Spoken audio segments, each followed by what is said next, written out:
નમસ્કાર દર્શક મિત્રો, હું પિનલ આપનું સ્વાગત કરું છું મારા ખાસ કાર્યક્રમ કરંટ ટોપિકમાં આજે વાત કરી રહ્યા છે રાજસ્થાનમાં જે અત્યારે રાજકીય ઉથલ-પાથલ જોવા મળી રહી છે તેના પર કરી રહ્યા છે ચર્ચા અને ઘણા સવાલો છે અત્યારે રાજસ્થાનની સરકાર પર। જે પ્રકારની પરિસ્થિતિ મધ્યપ્રદેશમાં ઊભી થઈ હતી એવું લાગે છે કે ક્યાંક ને ક્યાંક ફરી એક વખત એ જ ઇતિહાસનું પુનરાવર્તન થઈ રહ્યું છે। એ પણ કહી શકીએ છીએ કે જે રીતે કોંગ્રેસ વારંવાર પોતાના જ નેતાઓને સાચવવામાં નિષ્ફળ સાબિત થતી હોય તેવા દ્રશ્યો ફરી એક વખત ઉભરીને આવ્યા છે। જ્યોતિરાદિત્ય સિંધિયાના માર્ગે જ સચિન પાયલટ પણ ફરી જોવા મળ્યા છે અને સચિન પાયલટે હાલમાં 30 જેટલા ધારાસભ્યોનું સમર્થન તેમની પાસે છે તેવું પણ નિવેદન આપ્યું હતું। પરંતુ આ સમગ્ર પરિસ્થિતિને જોતા એ પણ ચિત્ર સ્પષ્ટ થયું છે કે જે કાંઈ પણ અત્યારે સચિન પાયલટ હાથ પર દોડાવે પરંતુ અત્યારે મધ્યપ્રદેશમાં અશોક ગેહલોતની સરકાર નહીં પડી શકે એ પ્રકારનું ચિત્ર પણ અહીંયા ઉપસીને આવી ચૂક્યું છે। પરંતુ ઘણા સવાલો એ પણ છે કે શું સચિન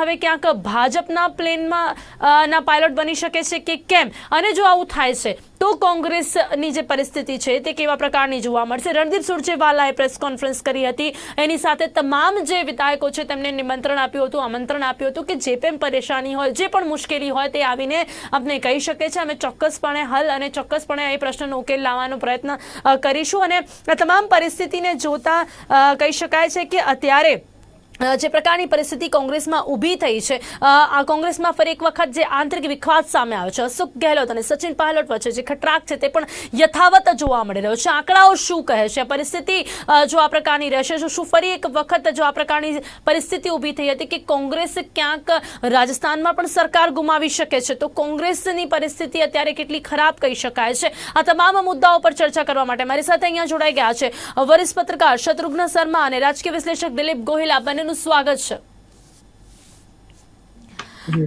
દિલીપભાઈ, અત્યારે જે પ્રકારે સમગ્ર ચિત્ર આપણે જોઈએ, કેટલા સમયથી જે ઉથલપાથલ જોવા મળી રહી છે, સચિન પાયલટે જે પ્રકારે નિવેદનો આપ્યા, 30 જે ધારાસભ્યો છે તેમનું સમર્થન, એટલે છેલ્લે જે તેમણે નિવેદન આપ્યું છે તે પણ એમણે કહ્યું, અને છતાં પણ જે પરિસ્થિતિ છે તે કહે છે કે અશોક ગેહલોતની સરકાર નહીં પડે।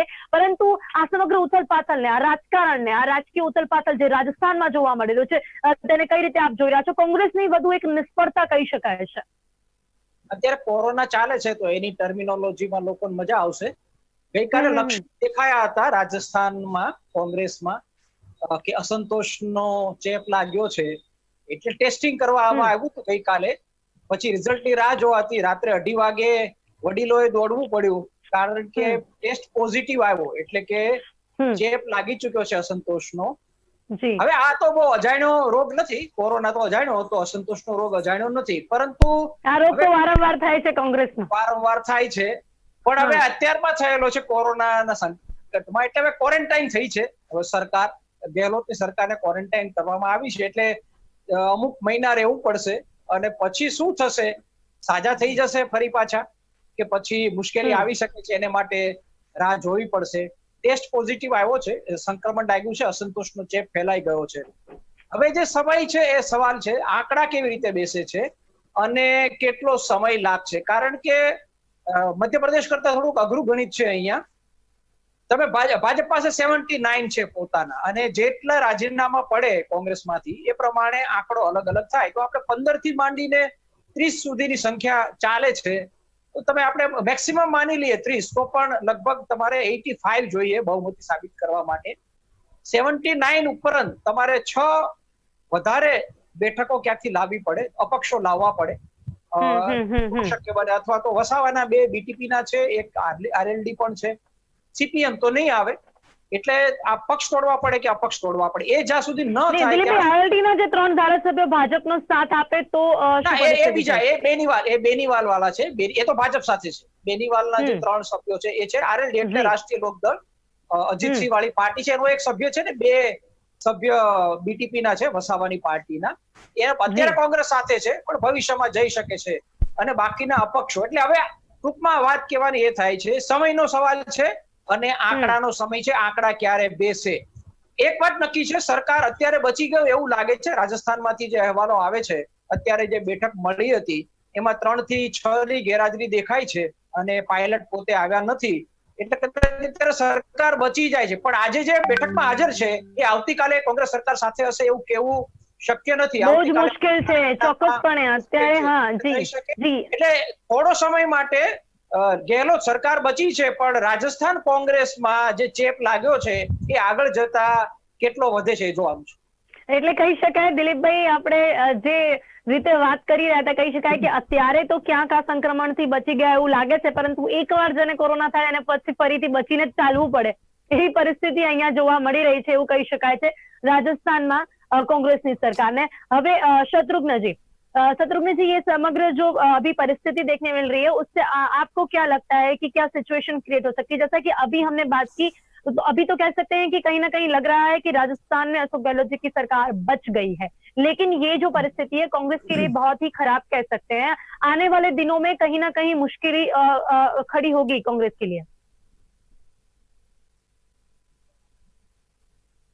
जी शत्रुघ्न जी, हेलो। जी बिल्कुल, जो फार्मूला था और मूल्य से राजस्थान में। जी हेलो। हाँ जी, आपका जी आपकी आवाज आ रही है जी। तो मध्य प्रदेश में जो सत्ता का परिवर्तन हुआ और गुजरात में राज्यसभा में बीजेपी ने जो जिस तरीके से जिस फार्मूले से तीसरी सीट निकाली है, ठीक उसी फॉर्मूले से राजस्थान में बीजेपी ने एक बार फिर सत्ता परिवर्तन की कोशिश करी है। लेकिन हाल जो अपडेट है अभी का, राजस्थान मुख्यमंत्री हाउस में जो बैठक हुई है उसमें 100 से ज्यादा विधायकों के पहुंचने की खबर है, तो जिससे ये लग रहा है कि अभी सरकार को खतरा नहीं है। 2 दिन पहले सचिन पायलट के साथ में 24 विधायक गए थे राजस्थान में मुख्यमंत्री को बदलने की सिफारिश लेकर के। अब बताया जा रहा है केवल 12 विधायक सचिन के साथ बचे हैं और उनमें भी 2-3 विधायक ऐसे हैं जो वापस गहलोत के खेमे में आना चाहते हैं। रही बात आंकड़ों की बात अगर हम करते हैं तो मैं थोड़ा करेक्ट करता हूँ। राजस्थान में 107 कांग्रेस के पास है और 72 बीजेपी के पास। बीजेपी को राष्ट्रीय लोकतांत्रिक दल जो हनुमान बेनीवाल की पार्टी है उसका समर्थन है बीजेपी को, तो आंकड़ा होता 75। अगर कांग्रेस के 30 विधायक चले भी जाते हैं तो सत्ता जो विश्वास मत के लिए 85 एमएलए चाहिए होंगे। उसके लिए बीजेपी को 11 विधायक और तोड़ने होंगे। 30 विधायक अगर हो भी जाते हैं। शत्रुघ्न जी, अभी जैसा कि लास्ट ही जो प्रतिक्रिया आई है सचिन पायलट की तरफ से, उन्होंने कहा है कि सचिन पायलट के पास 30 धारासभ्यों का समर्थन है। जी पिनल, मैं कह रहा हूँ वही बात कह रहा हूँ। पहली बात तो यह है कि 30 विधायक अब सचिन पायलट के खेमे में नहीं बचे हैं। अभी केवल 10 से 12 विधायक ही उसके साथ खड़े हैं और उनमें से भी 2-3 टूट सकते हैं। अगर सपोज कीजिए 30 विधायक का जो वो दावा कर रहे हैं अगर वो इस्तीफा दे भी देते हैं तो उस स्थिति में भी राजस्थान में सरकार को बनाने के लिए 85-86 एमएलए चाहिए। 85-86 में अगर बीजेपी की बात करें तो उसको 11 विधायक जोड़ने होंगे, जो 18 विधायक इंडिपेंडेंट है अभी राजस्थान में उनमें से, जबकि कांग्रेस को केवल 8 से 9 विधायक लेने होंगे। अब जो निर्दलीय विधायक हैं, टोटल 13 विधायक निर्दलीय हैं इनमें से, और दो विधायक है भारतीय ट्राइबल पार्टी के। इनमें से ज्यादातर विधायक का समर्थन गहलोत को है। ये विधायक पहले से ही गहलोत के समर्थन में आ चुके हैं। और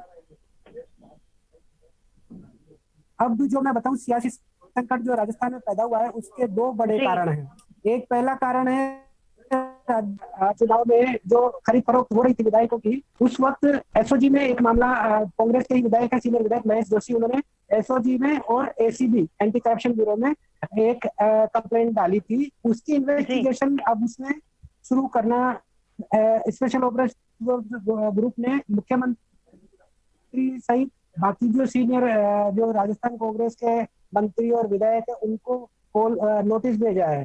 सचिन पायलट की पहली नाराजगी तो यह है कि उसको 120B यानी जो धारा राजद्रोह में लगती है उस धारा के तहत उसको नोटिस दिया गया है कि आप सरकार को गिराने की साजिश में शामिल हैं।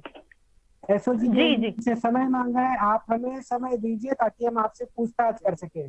जी शत्रुघ्न जी, कहीं ना कहीं शुरुआत तो हम ये कह सकते हैं कि तभी से हो गई थी जब मुख्यमंत्री अशोक गहलोत जी को बनाया गया था। शुरुआत तो हम वहीं से कह सकते हैं। दूसरा कारण मैं बता रहा हूँ, अब अभी भी राजस्थान में वर्चस्व की जंग जो है गहलोत और सचिन के बीच में है। और गहलोत अब ये तैयारी कर चुके हैं कि सचिन पायलट को अध्यक्ष पद से भी हटाना है, जिसकी शुरुआत आज हो भी गई है। कांग्रेस ऑफिस से कांग्रेस अध्यक्ष के पोस्टर बैनर हटा दिए गए हैं।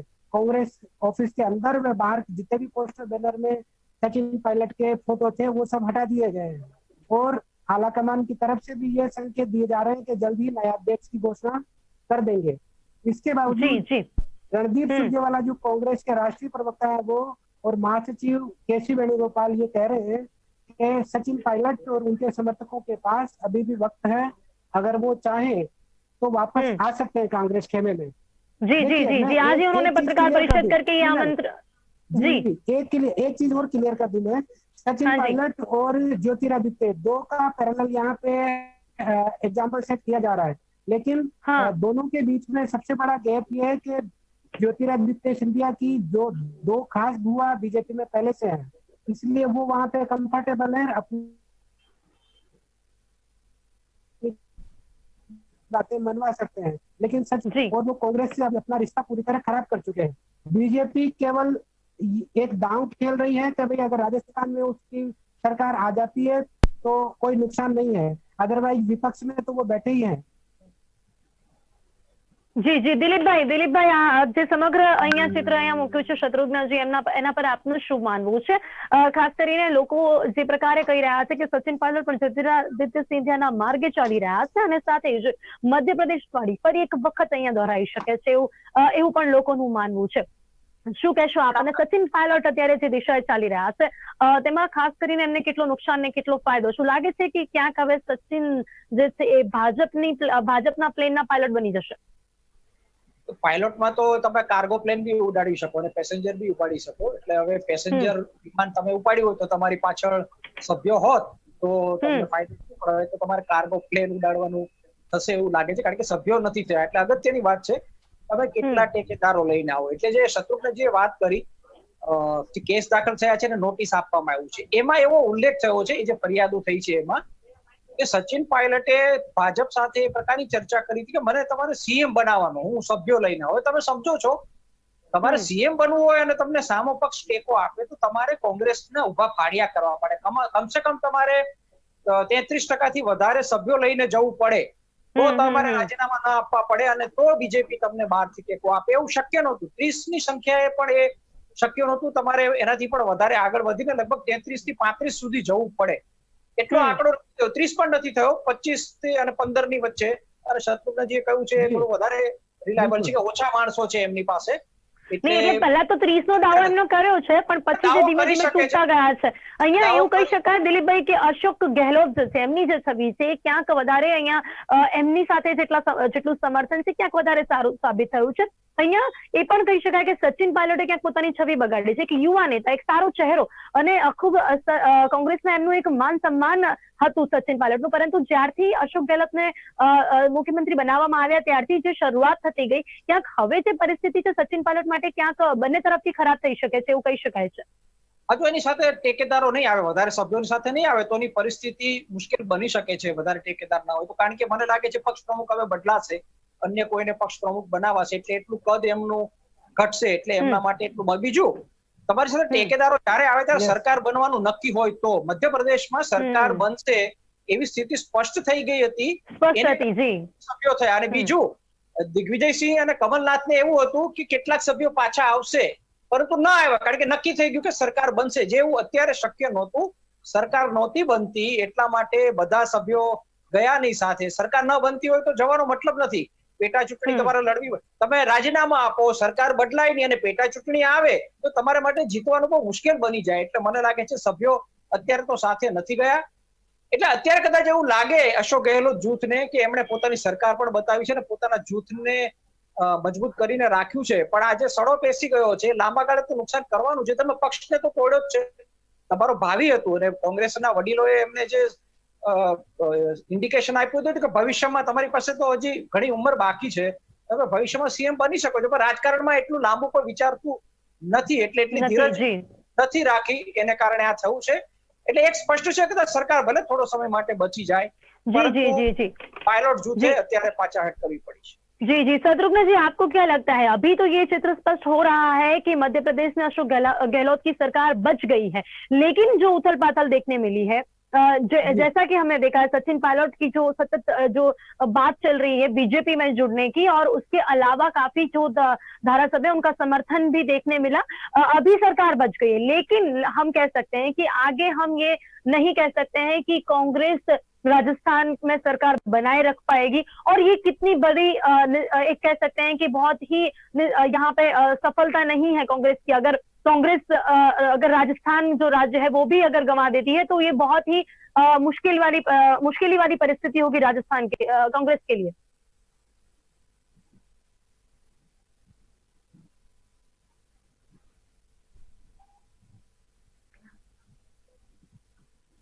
जी शत्रुघ्न जी।